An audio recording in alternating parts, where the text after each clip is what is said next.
What's up, guys? This is Coach Grant with First Down Training, and today we're going to be breaking down how wide receivers can get insane hands and never drop a pass. So I hope this video can help you guys out. But also, fellas, if you're a wide receiver and you would like to get some work in with us this offseason, we are going to be traveling out to 15 more states across the country for 2-day-long QB and wide receiver training camps. So we will be coming out to San Francisco, California next, Orlando, New Orleans, Charlotte, Dallas, the DMV, St. Louis, Honolulu, Boston, Cleveland, Austin, Texas, Seattle, Newark, Denver, and Los Angeles. So if you guys are local to those areas, would like to get some work in with us for 2 days, 8 hours of training, fellas, check out that very first link below. We would absolutely love to have you at one of our camps. Let's get started. So now, first catch we're looking at here is how wide receivers can make catches while getting hit. These are going to be the tough catches, fellas, that we're going over today. So the situations where you're taking a shot, you're catching a tipped ball, it's in traffic, you got a DB grabbing at your arm, a throw behind you, all those situations. So this will definitely help your skills. So when that ball is thrown and you know you're going to be taking a shot, the most important thing when you catch that ball is obviously you have to put this thing away. So we've all heard the basic catching mechanics, like you got to look the ball in, you got to see the ball hit your hands. I preach on that all the dang time. You have to take a picture of the ball with your eyes, have soft hands, keep your eye on the ball, all those phrases. But when you are getting hit, the best thing that you could do is be violent to the tuck with the ball. So anytime that you have to go up for a ball, anytime you catch the ball over the middle, and you know you are going to be taking a shot, everybody who plays wide receiver has been in this situation before. You have to put the ball away as quickly as possible. You have to be violent to the tuck. What a lot of wide receivers will do, I don't know if you guys saw that game a couple weeks ago, where it was the Raiders and the Cardinals, and that's the one where the Cardinals came back and won in overtime on that fumble. And Hollywood Brown had a catch on, I believe it was 4th down, where the ball was thrown to him. He got hit pretty good and the ball popped out. And it's because he didn't put that ball away. When that ball hits your hands, you want to put that ball violently to the tuck and secure it. You know you're going to be taking a hit, so you might as well catch the ball anyways. So that ball's thrown over the middle and you're going to take a hit from a safety. You're in traffic, maybe it's cover 2 and that safety's coming to take your head off. Secure that ball, make sure we look it in obviously, but let's be violent to the tuck. Let's put that thing away so even on contact, that DB can't hit it out no matter how hard he hits me. Let's play this thing again, full speed one more time. Great job by this wide receiver being able to win, withstanding the hit and putting that ball away violently to make that catch. Now, next clip that we are going to be talking about is how you can catch a ball that is thrown behind you. So anytime that a ball is thrown behind you, as a wide receiver, we have to challenge ourselves, right? Everybody can complain about a bad pass. I absolutely hate it when wide receivers will run a slant and a quarterback will throw it a little bit behind and the receiver just keeps running and he just doesn't even put a hand up, especially in practice, because you know what? You're going to practice how you play and you're going to eventually give up on a ball in an actual game scenario. So if that ball is in the vicinity of you, we got to make our quarterback look good. And if you could get a hand on it, we should be able to catch it. So this is a slant here from A.J. Brown, and this ball was honestly thrown behind. This is not a good throw here from Jalen Hurts, but when that ball is put behind him, and I mean, you could argue and say that he put it there on purpose because we got the DB coming over the top to make a play, but it's still behind him, right? And as a receiver, you may not know that that ball is coming behind you, so you have to be able to make a play. But it all comes down to your eyes, fellas. You should be practicing these types of catches when you're working out with the quarterback before practice to get you in this habit of looking the ball all the way in. Because so many guys, what they'll do when that ball is thrown behind, they'll try to make the play, they'll secure it, but their eyes are looking upfield because they're so worried about what's going to happen after I catch it. Am I going to take a hit? Is the DB going to knock the ball out? Whatever it is. You have to catch the ball first. You have to see that football hit your hands. So a good trigger phrase that obviously you can't think about during an actual game because you're getting hit, you got to worry about the route you're running, you got to worry about the coverage, but something you could work on in practice is take a picture with my eyes. Your eyes are a camera and you were trying to take a photo of the ball. The only thing in that photo frame is that football, and that will help you secure that catch. Now, when that ball is thrown behind, there are a couple things you can do with it. You have to make sure that we secure the ball. So you see how A.J. Brown, when he catches this thing, he kind of turns with it, right? He turns and he puts his body between the defender and the ball. Very similar to that like jump ball, or not jump ball catch, but that catch where you're going to be taking a hit. You got to make sure that we secure it.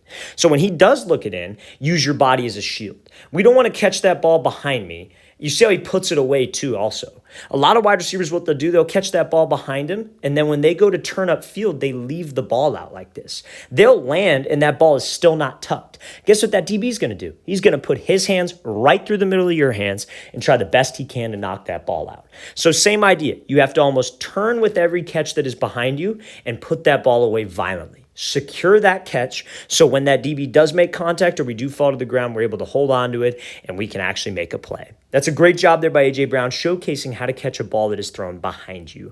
Let's watch the thing again, full speed. Again, like I said, you can make the argument that Hurts put it there on purpose, but as a receiver, we still have to be able to react and have that kind of mechanics of the catch, if you will. Okay, so now this next example here is going to be this wide receiver running a post route. And this DB is going to actually make a play almost on the ball. And this is kind of like that wave drill sometimes that you see wide receivers work on. So let's play this full speed. So he's running this post. DB is right on his hip, and that ball is thrown. Now, I don't know if that DB maybe got a little bit of a hand on it, but still, this is a great catch. Now, like I said, at the end of the day, we just have to catch the ball, right? If you're a wide receiver, and you got a coach who's getting on you about drops, like at the end of the day, you got to catch it. That's just fact of the matter what it is. But when you start seeing every single guy making these tough catches, doing what?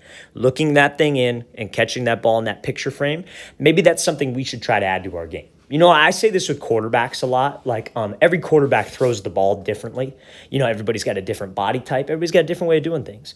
But when all the elite guys are doing one little thing in common, you should probably try to add that to your game. Very similar to the way people catch the ball. You look at any top wide receiver.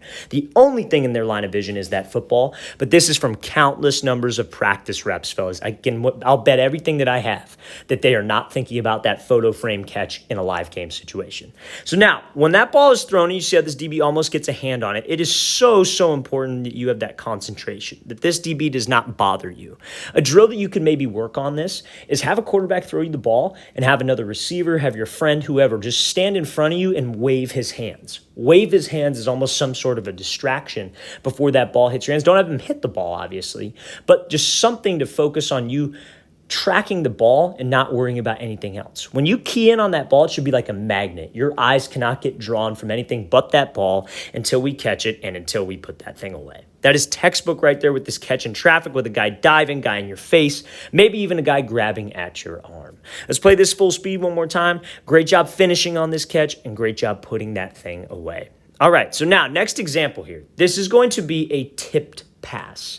So again, another tough situation that a lot of wide receivers are put in is a DB will get a little bit of a hand on it, and it might change the flight path of the ball. Now, this is something that you can work on as a wide receiver. And again, like I've been saying, it kind of all comes down to your eyes, right? So let's play this full speed. So he comes off here, beats this DB to the outside on a fade, and that ball is thrown, and the DB actually gets a hand on it, and we're still able to make this catch. When he's able to get a hand on it and change that flight path of the ball, like I said in the last clip, your eyes are a magnet. The only thing that is focused in on that football is your eyes. So that ball changes its flight path, your eyes change its flight path. You have to see that thing all the way in. Now, a great drill that you can do to work on this is try to replicate this exact situation. You don't have to have the DB jump or anything, but maybe have a guy in front of you, you stand behind, have a QB here, and just have him throw a ball, have him put it high, and have the DB kind of tip it, and you still have to track it and find it. Not bat the ball down, obviously, but just try to tip it to change the flight path. They call it a tip drill. And if you guys and you see a lot of defensive guys do that as well, because when we drop the ball, it gets tipped up in the air, and they try to make a play on it. So it's just hand-eye coordination work, just being able to track that ball. But if you want to make these tough catches, fellas, you got to do the work in terms of the practice reps, because the practice reps are what translate to actual game reps. Let's play this thing again, full speed. So for that tipped football, you just have to make sure we keep our eye on it. There's no secret formula. Those tough catches, again, it's all about taking that picture with your eyes and having that football be in that photo frame. That's a textbook play there from that wide receiver. Great example of trusting his eyes.